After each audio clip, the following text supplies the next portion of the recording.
The race to Liverpool is finally over.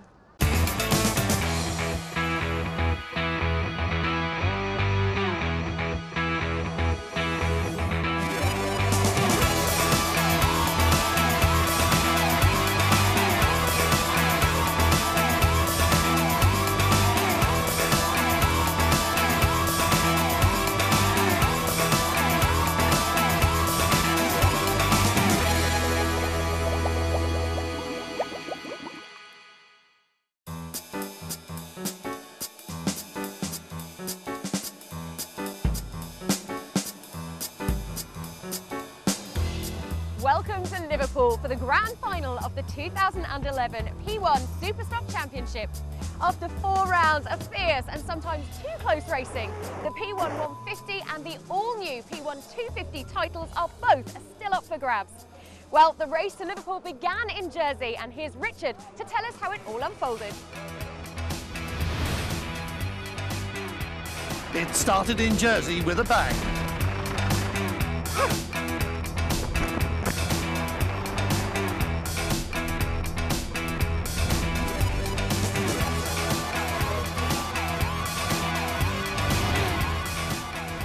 In Plymouth, only the weather wasn't hot.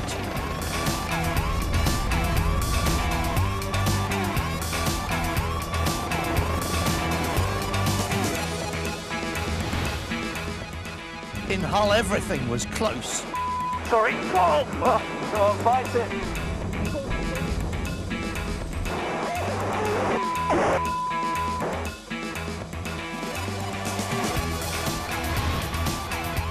And Cowes was the longest, hardest race of the year.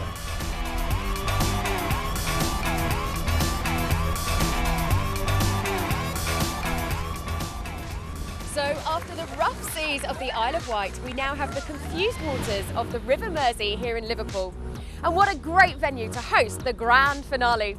Now, as well as having a couple of fairly famous football teams, Liverpool has a rich history.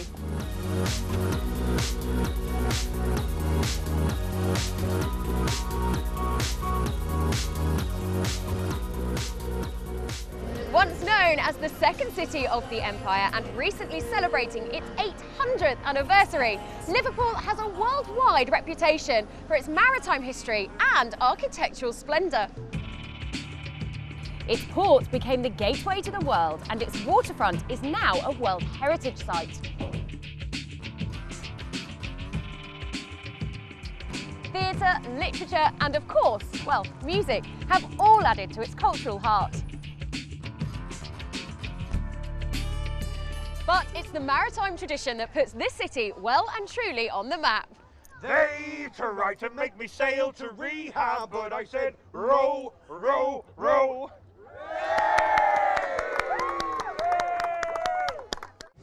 Yeah, I love Liverpool. I love Albert Docks. It's real close racing. I've raced here 4 times before, and the spectators, brilliant. It's great. It's my first time here racing Liverpool. Everyone's saying the racing is close and fun. So far it's been excellent, but I'll tell you after the first race.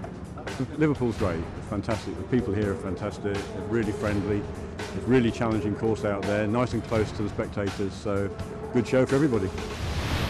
So it's the normal 2-race format, but this weekend split over 2 days. The course looks fantastic, and who better than 7 times World Powerboat Champion, that's right, 7, Neil Holmes, to take us around the course. So we're here at Liverpool with the P1 Superstocks. All the sort of different sea conditions that they're not used to, we're going to get here because they're used to open water. Running down from the start, we're going to go into turn buoy 1. That's going to be really difficult because they're going to be all still bunched up. There's going to be wash coming off the wall, so they've got to watch out for that.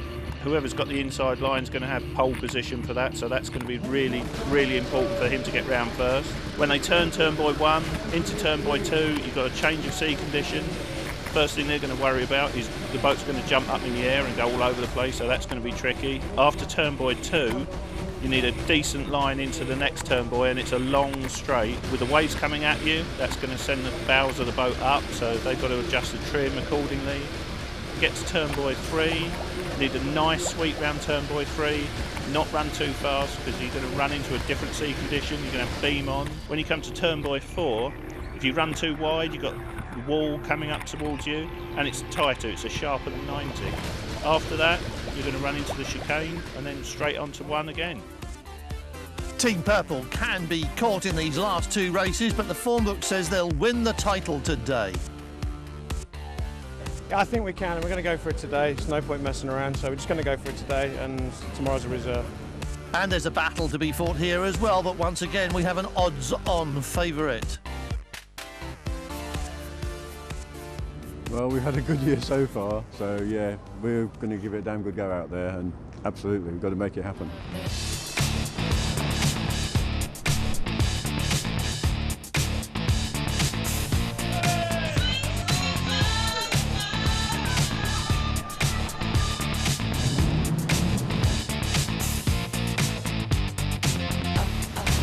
The muster area for the start is upstream, heading towards the Runcorn Bridge, and there's a 1 mile run in before they join the course. 1.5 miles, as we've seen, and it's a good start.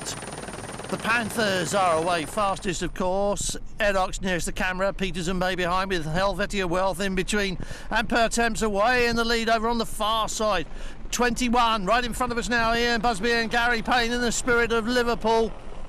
It's still very close. They're right on the outside of this first tight turn, with Pertemps very well placed for the tight line around the marker. And it's the points leader left behind as they reach that turn. Edox ahead as well, and it's all looking different as they bounce across the Charp in the mouth of the Mersey here, with Edox gunning for the lead. It's Edox from Pertemps, Spirit of Liverpool, getting too much air on the outside. Peters and May moving in after a slow start. That's John Wilson at the wheel of Pertemps. Neil Scarborough out of sight beside him. Edox leads it, and it's a big battle for second. Pertemps nearest us, Spirit of Liverpool on the far side. Just look at Darren Hook and David Harwood in the Peters and May boat, really making good speed in these choppy waters. Well, Pertemps has lost a place there and appears to have lost power as well. And he will be, and Johnny Albert and Taifu closing with the leaders now. Right behind this battle for second between Peters of May and Spirit of Liverpool. And there goes Edox through into the lead, and Spirit of Liverpool still getting airborne a bit too often to get maximum power into the water. That's let both the boats chasing turn inside and get ahead. Or has it? Taifu not quite on the pace here now, and it is quite choppy here. We're with Team Fox. This is Martin Colligan and Liam McDermott, and you can really see and almost feel how rough it is, thumping down into the water. And that's the end of the race for Pertemps. The championship leader has stopped, and there's just 21 points between them and Team 88. Edox in the lead, fourth in the points, and too far behind to catch them. But Darren Hook and David Harwood on 97 points could just do it. Turning back at the seaward end of the course in front of the old docks, heading across the Birkenhead side and the run up towards the Albert docks. The 150 class having a hard time of it in waters that have been churned up by the bigger 250s just a few moments before. Team Purple, the points leader, Stuart and Sarah Curitan, not uncatchable, but they don't need to win today to secure the title. Martin Colligan and Liam McDermott determined to make sure they don't. Here's the battle in Panther 250. Taifu in red with the advantage now and up into third place behind Edox. Peters and May second, and Spirit of Liverpool really getting turned there and going for a run up the inside. But Andy Wilby and Johnny Albert getting good traction with the boat nice and level. Team Purple losing another place there, and we're right down by the Albert dock with a fine view of the run back up towards the turn. Outside, opposite in fact, the Camel there, construction hall, and back across to Pier Head. Very choppy water. Shelley Jury said after practice it's like being in a washing machine. It's very confusing, it's very hard, and it hurts. On board Eclipse now, Rose Lortez and Johnny Donnelly. And you can really see how steep the waters in the Mersey are today. And that's David Toos Hobson with his hand in the air. They've stopped, but they're okay. This is Robert Hurst and Andrew Musgrave. We saw them passing Team Purple a while back, and now they're up to second place, chasing Team Fox, who literally flew past Team Purple, but seem to have settled down now. Now, as you close in, this river is definitely not calm. It looks rougher and the water seems harder when you get this close to it. And look at this, Andy Wilby and Johnny Orbit and Typhoon right up with Darren Hook and David Harwood in Peters and May. Second place, very much open to offer here. Typhoon looking as if it's ahead as it goes the long way round the outside of the turn, but now they cut inside, and it's all about power and getting the traction into the water. Darren Hook, a really experienced pilot, especially in these steeper waters. That helped them to a win last time in Cowes. Now it looks like it's paying off again as they get the advantage and pull clear. This is Ed Ox, this is the race leader, still making good progress. The race timed to fit in the window between the tides, but there's really no such thing as slack water in Liverpool. Still close together here as they make the turn again and lapping the 150s. We've seen the two classes pretty mixed up now. Robert Pugh and Will Nurse in Ed Ox making a great job of mastering the conditions. But this one isn't over yet. Typhoon side by side with Peters and May, both trying to stay close to the marker. Andy Wilby must give Darren Hook space as they turn again for another lap around Liverpool docks. Team Purple are coming under attack from Black Magic now, and they really don't want to lose the points that fifth place brings them. They can win the title from here, but not from sixth. They must deal with it. Andy Wilby's got a problem though. That's Typhoon, stopped in the water. That's the end of it. Oh, and that's Ed Ox. Overturned, the crew are in the water, out of the boat, and apparently okay though. And the rescue crews are on the way. The first jet ski will reach them any moment now, coming into the top of the picture now. So quick response, and that will bring out the red flag. There it is, allowing the rescue boats to come in and operate in safety, pick up the crew and also get a line onto the hull, and they'll be able to tow it clear and save it, of course. And there's the line now, so Ed Ox will be towed clear. But here's the bad news. Causing a red flag incident means disqualification. So after such a strong run for almost the entire race, the end result is 0 points today, and that has a huge knock-on effect. Let's have a look at the result then, with Peters and May getting the top spot. But retirement for Pertemps is the most important thing on here. Now we know everyone is okay. Obviously, we did see Edox flip today. Is everybody okay? Yes, they're fine. We have had one of the crew go to hospital. Our crew hopefully will recover everything and the boat will be okay. Now let's see how tight that made the points. Darren Hook and David Harwood nearly did it, but this year's champions are Neil Scarborough and John Wilson. John, you've won the championship. Amazing. It is quite amazing, isn't it? Yeah, I mean, it's been a hell of a year, and not the way we wanted to win it, but hey, you know, we're there. It's been a heck of a season. We've worked hard all year, had some good results, and yeah, we've got the championship back to back from last year, so even better. Well, while I take a ride on the big wheel, we'll take a short break, but join us on the other side of this for race 2.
back to Liverpool for the P1 Superstock Championship Grand Finale. Also on the race card over the course of the weekend is the Aquacross jet skis, and they are truly awesome with 300 brake horsepower. 2 of the 3 championships have been decided, and here's Richard to give you the lowdown. Duncan Johnson became our first Aquacross champion, sealing his place in the amateur 200 class in the Solent last time out. For a total novice racer, this has been a fantastic season. I've been recreational skiing for over 12 years. I've wanted to do some endurance stuff, but there's never been anything like it in the UK. So I'm just grateful that Aquacross and the P1 guys have come along and given us all the opportunity. And I'm winning. The second man to wrap up a title was Russ Marmon, winner of every race so far in the Elite 300 class. No surprise to hear he's having fun as well. Yeah, it's been good. I've enjoyed every single race. It's been great. You've absolutely dominated as well. I mean, you've made it look almost easy. No, it's not easy. It's really not. You know, the thing is, you know, last time out we had helmet-mounted cameras and machine-mounted cameras, which was really good because it gave people a taste of what it's like without the pain.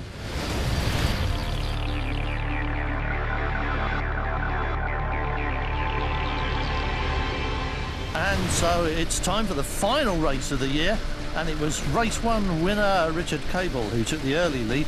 But just watch how easily Russ Marmon was able to reel him in.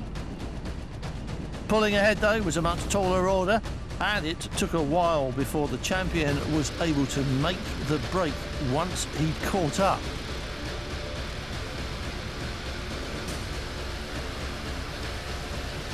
But once again, he's making it look easy.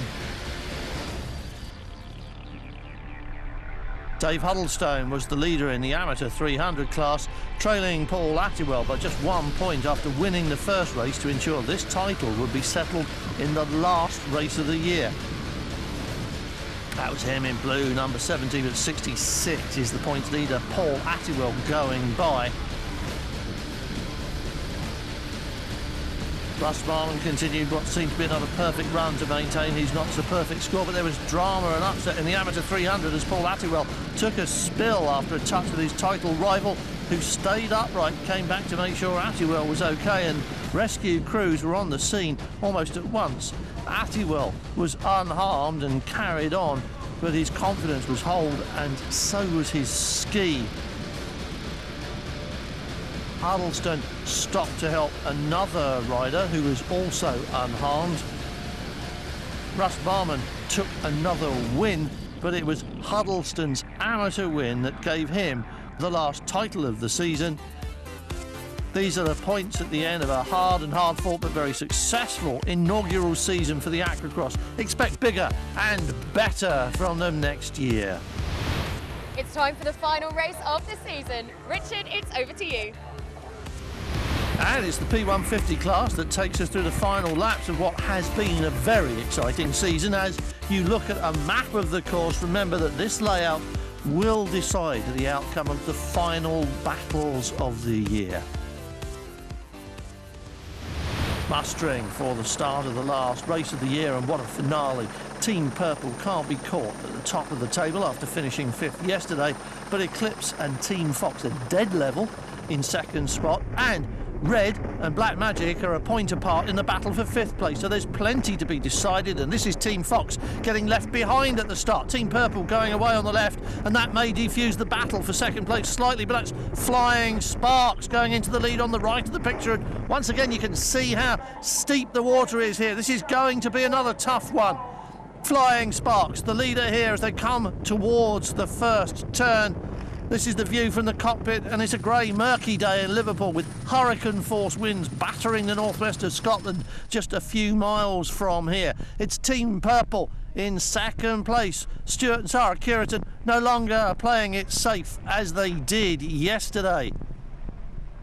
David and Kirsty Toes Hobson nearest the camera in McDonald Mermaid. Championship challengers Team Fox and Eclipse well behind. We're with Robert Hurst and Andrew Musgrave now. Aztec Racing, the yellow boat of Assam Rangoon Waller and Sam Whittle leaping into the air. Gives you a clear understanding that it is much steeper than it looks out here. turning east and back upriver with Team Fox. This is the battle for second in the points. McDonald Mermaid ahead, not an issue. Team Purple is even further in front, but we're third in the championship with second place Eclipse behind us. Liam McDermott not able to keep the throttle wide because of the conditions here. But just look at the speed of Eclipse, second in the points, passing Martin Colligan and Liam McDermott with ease. Inside them here at the turn, that was very firm indeed. Team Purple making the break behind Flying Sparks. Very rough water here indeed.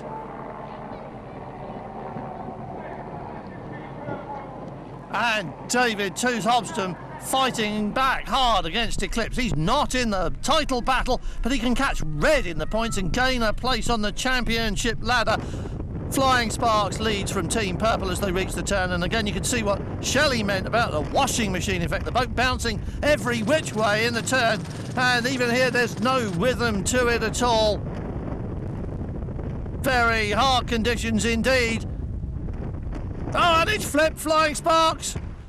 Oh no, it hasn't gone all the way, but that's as close as you ever want to get. Look at it from above and you can see the hull go vertical. What a narrow escape for Robert Booker and Dale Williams that was.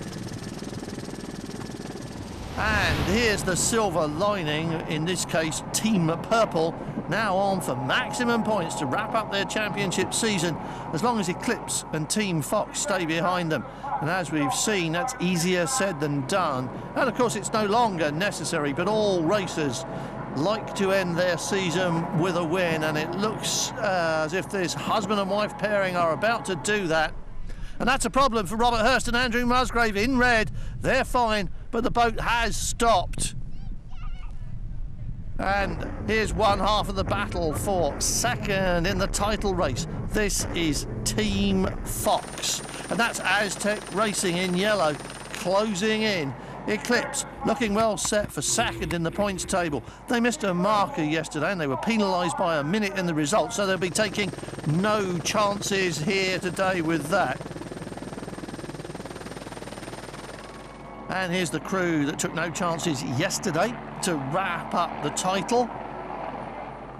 And here's another checkered flag in a remarkably successful season for Stuart and Sarah Curitan, looking almost as happy as if they'd won the title with that one. But Eclipse have secured second place, and that makes them second in the points table ahead of Team Fox. Let's take a look at the full picture, and it's as you were for all the battles through the field, and of course it's as you have been all season long for our new champions. An incredible race weekend for you, and not only the championship, but you've taken the race win today as well. Yeah, it was brilliant today. I mean, we went out yesterday just to try and win the championship, and today we felt we had to come back and prove that that's what we really did. And of course the conditions out there did look pretty tough again today. They weren't too bad. They weren't as bad as yesterday, but it was still pretty choppy out there. It was good fun. Mr. Baz, it's wonderful to have you down here for the weekend. Well, I was invited to come down here to see what was the end of a very long race involving so many different teams, and I'm astonished at the excitement, the energy of all the people involved, and the fact that it's happening in the great city of Liverpool. An amazing venue for the final race to Liverpool. It certainly has. I think the waterfront location, the way the crowds can get so close to all the boats, and it's just made a great atmosphere both for the competitors and also for anyone watching. And now the champagne.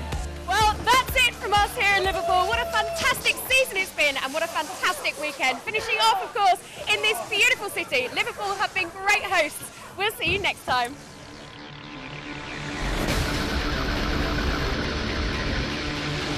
Sorry. Bite it.